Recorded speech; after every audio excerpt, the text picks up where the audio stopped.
Sup Shredders, my name is Logan, aka Spiderhands, and welcome to an SP Reacts, where today we have ourselves a track from Cicada titled The Sun Vanished. And if we switch over to here, this is not the first time I've reviewed Cicada's work. I've checked out a few of the tracks more recently.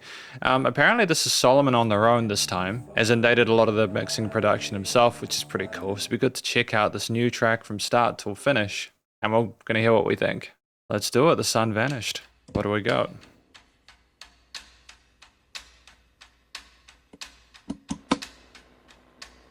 Oh, hand drums and ticking. I follow the light with fluttering wings. The dark from the night is best done from me.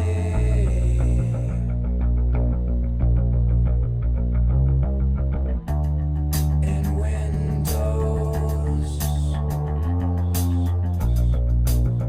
close down,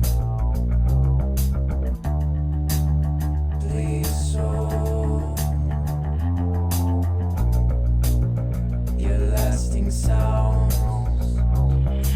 Turn up, stand down, shake your bedside. Turn up, stand down, the sun in your eyes are bright as hell. Turn up, stand down, shake your bedside. Turn up, stand down,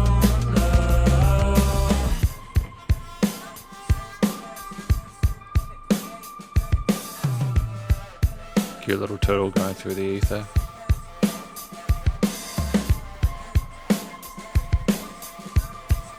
Nice of oscillating ambience there.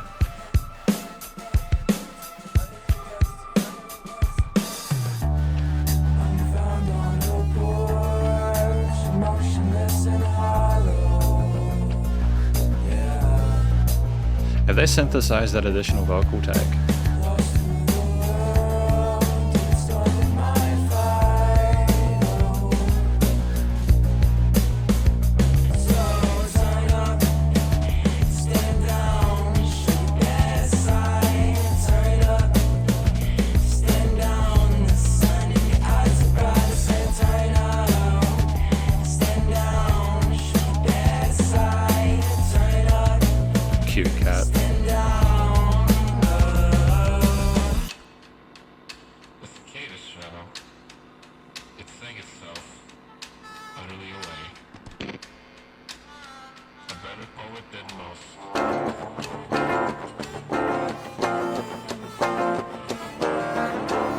Oh, interesting gritty chords there.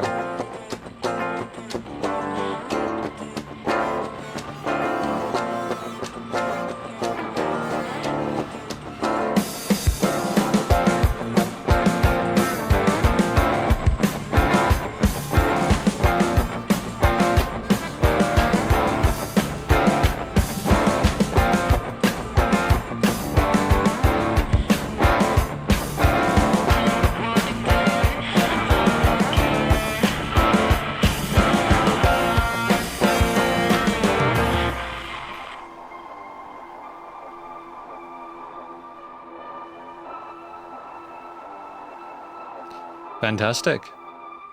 I feel like I got more questions and answers after that one. But I just also want to mention, apparently Solomon did the filming for this, which is really cool as well. Genuinely great job on the audiovisual experience. And Genuine, in general, is really cool.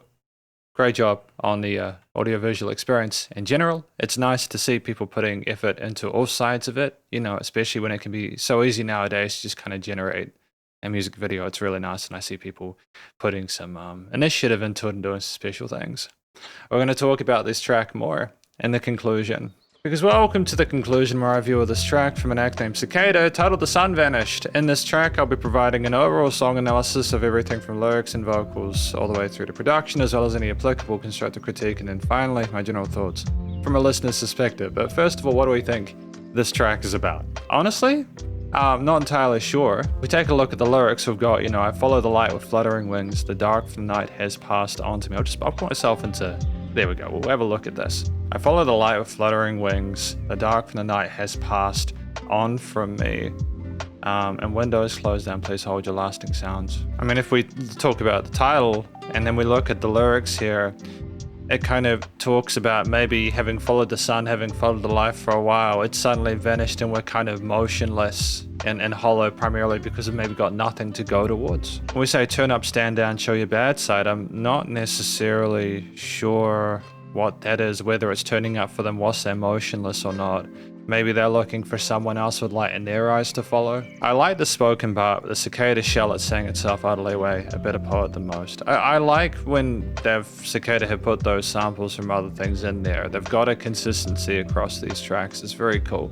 Hurt, wounded, dead, I don't care, I'll see you. I'm not sure if they're discussing it more from the perspective of the person looking at them being motionless or not. Maybe it's the shell that people are seeing and maybe we're flying away from that, I'm not quite sure. Maybe we're only hollow because we're not moving anymore and we haven't got a purpose. But regardless, it's thoroughly enthralling and I appreciate that I am curious and sort of mystified by it. I dig it. I like that you can imagine what's going on there. It's vivid. And again, I really like the music video as well. It's great to have the audio go alongside there. There was a lot, especially the turtles and the cats as well. On an unrelated note, I thought that were pretty neat because I just kind of like cats. I know it's a bit basic, but cats are cool. But the vocals have this kind of wistful, kind of jaded tone to them that seems a lot more tired than... Like, it seems like they've tried to communicate things for a while and it's just maybe not going the way they want to, and it's just kind of getting the words through the best they can. There's some distortion on top of those like mid-range takes there and some interesting oscillating or synthy parts there. They're just different ways of presenting the main focal point, and they stack neatly on each other in terms of the octaves present, which is really cool. And they're so distinct in different different rhythms to each other, especially like around the 140 mark, that it kind of becomes interesting enough on its own outside of what's going on surrounding it. There are a lot of cool, interesting ideas instrumentally, which we'll talk about in a moment. But it's just nice to have a relatively easily comprehensible track, but that has so much effort put in to tell the story in an interesting way. And it's very low key as well. Like, we're not putting huge amounts of energy into it. Like in the main portion, it's basically harmonies using our low and mid range really effectively and exploring our head voice when required. It's just using the lower range of your voice to kind of add size or heft to your vocal take is just a smart move from a production perspective and composition perspective. But it adds an earthiness as well that's kind of cool. And it coalesces neatly alongside the bass and other surrounding elements, and there's a nice foil to some of the cymbals and drum parts that we have within that part. Again, having the sort of spoken sample part about the cicada poetry at the end is just a nice sort of contrast to that tonally. And in some parts, those distorted sort of filtered parts, like around the 2-minute 30 mark where we had the guitars, they're just more of an extra pad layer, I suppose. A bit of extra sort of color in the mix. But I think outside of the really sort of competent vocal performance, I think expressed quite well what we were trying to say in a way that made it was comprehensible with the lyrics. It's the rest of the track and the way that it's structured. I mean, at 3 minutes 25, it's right within that 2 to 4 minute sweet spot, where if it's less than 2 minutes, effectively you might not have sufficiently developed a theme or a concept in order for it to be compelling for people. You might be missing some key parts. Or if it's over 4 minutes, then you got the situation where it effectively, maybe some things just feel a bit overplayed or a bit overdone, and you may be losing people by that stage unless there's enough variety within the composition or performance itself. And ultimately, I don't think we fall a follow to any of these things.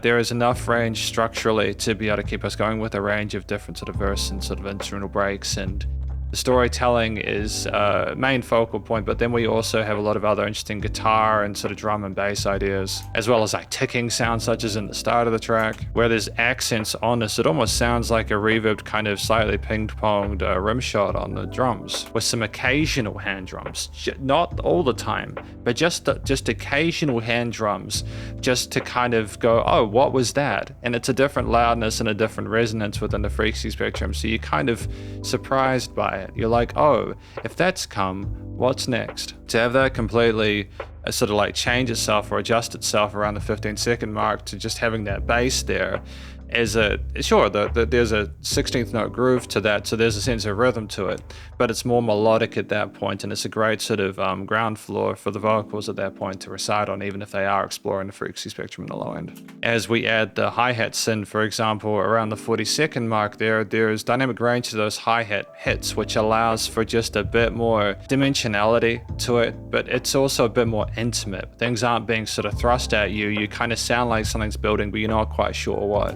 And we explore the drum kit. We've got some interesting cymbal, kick, and snare patterns, as well as including some toms in those sort of main grooves, which is kind of neat. It's nice to see the whole drum kit involved, with some rolls as well, some little shuffles there, which is kind of neat. And it's just nice to have articulations to drums as opposed to just doing the hits. There are some sort of eerie synths, such as around the 1 minute 10 mark there, which are in the upper register, and they just add a kind of ghostliness and a spookiness to the piece, which I think kind of makes sense for what we're trying to approach there. I do think that's a cool decision there to add a bit of extra atmos to it. And they're just seamless transitions as well. Like, I went back to the start with the clicking, the rim shots, and the hand drums, and it just moves straight into that bass and vocal part there. It's instant. Within that 10 seconds, it's smart. We're not leaving the listener without context for too long. What I've noticed is the guitar, if I'm not mistaken, doesn't really come in until the 2.5 minute mark, and I think that's a bold move. Primarily because you can hear the kind of feedback from it by kind of buzzing away before it enters. There's a bit of menace to it. And then when it comes in, it's got this kind of really filthy tone to it, as you do as old as strums, the 16 note patterns there. Just adding a different flavor to the piece that I think it just shows that we're still trying to build and do different things that late into the track, late into that real estate. And you've got those fizzy vocal takes I mentioned on top of that, and it's just very kind of eerie sounding with the ticking in the background that we discussed at the start as well. It returns things, loop back and fall into place. And it's almost kind of like a breakdown at that point there. We have the drums come in with a 8/16 16th and quarters, and we have a sort of similar kind of groove to me we had at previous parts of the song, but it's more about the feel of the notes and chords and harmonies and how they all come together at that point, as opposed to trying to give you more context for the piece. And to be fair, that all comes in after the interlude begins at around 2:20 mark with that spoken sample part. You get that moment of quietness there, that dynamic range compositionally within the piece. And from that point, things start to add. You get that guitar, etc., and it just builds, and it's very cool. With that kind of vocal melody calling us out at the end, the song just fades into silence. And I think that it's another Cicada track that I feel is in the vein of the previous work. And the reason that's important is when I listen to a band, I do like to hear consistency, not just in the quality of the music, but also in some of the ideas that we're putting forward musically, some of the tones and textures and timbres and stylistic decisions. Just so that you kind of know what you're getting with them. Doesn't mean I can't play outside the box. It's just more that it's good to know going into a new track, I kind of know what I like, and I know this is potentially going to be a bit more of it. At least, there's going to be parts of it that are similar and what I like. So ultimately, yeah, just another really solid track in terms of the composition, structurally sound, very tight performance. Thematically, I just think it's minor leaning there because of the struggle we've got without the sun being there, without Vanished, and all the other sort of additional context we're providing. I wouldn't be expecting it to be a super positive, happy, joy kind of situation. If this was major chords or even sevenths that you're putting over top to kind of dampen it a little bit. And I think, to be fair, there were some ninths and some sort of extended parts in that guitar sort of chordal element there, if I'm not mistaken. We might have been using a drop tuning there for a bit of extra kind of grunginess. But like, I think this was the correct sort of choice in terms of the root key signature. The root notes were good. I like that we're predominantly diatonic there, not trying to be too spicy on the nose with it. It's like we're trying to incorporate a sense of melancholy, but to do so in a way which is actually compelling. And I just think it was just really sensible, effective, really sensible and effective. Got lots of love for it. No hyperbole there. So yeah, things, vocals, performance, instrumental parts, all connected. It's just studio production, recording, mixing, and mastering now. And I think, that you could hear the individual synth, guitar, bass, drum ticking parts really neatly. As I mentioned before, I like that we pay really close attention to the production, to the individual elements there. We have various effects changes on notes to make them sound more distinct, such as the way that the vocals are tracked across those various different layers. The guitar is very deliberate in its approach. They use different drums, sort of types of drum kits and stuff like that, different sounds there per song, and it's like they're trying to sort of make a painting per piece, and I think that's cool. Bassline nice and thick. Interesting sort of cadence and rhythm to the ticking there with the again reverbs and sort of slight delay tails, not mistaken. And ultimately, yeah, just great staging of things within the frequency spectrum with that really high synth there for Atmos, in addition to the guitar coming later on and still being nicely balanced. Great transfer from the initial ticking and hand drums all the way through to the bass and vocals there. There's dynamic range compositionally and production wise. Things aren't too squeezed, nice and loud, bit of pumping, bus compression, limiting is handled. But the instruments, just to be clear, are not overproduced in the vocals as well. I think you can hear their vocals in it. They're not overdone or like tuned or anything like that. It's just that they're having fun with different sort of like shades in there, sort of like toolkit. I think that's great. No applicable constructive critique. From a general listener's perspective, yeah, I think I would love to see more music videos from them like this. It'll be interesting to see how they play with different imageries and how more of their songs go with their videos in future. I just think it's sensible to make the most of what is available with YouTube, with whatever you're putting music on. Just creating sensible, consistent branding is part of being professional musicians. I hope these guys find success as always, and I wish them the best of luck in future.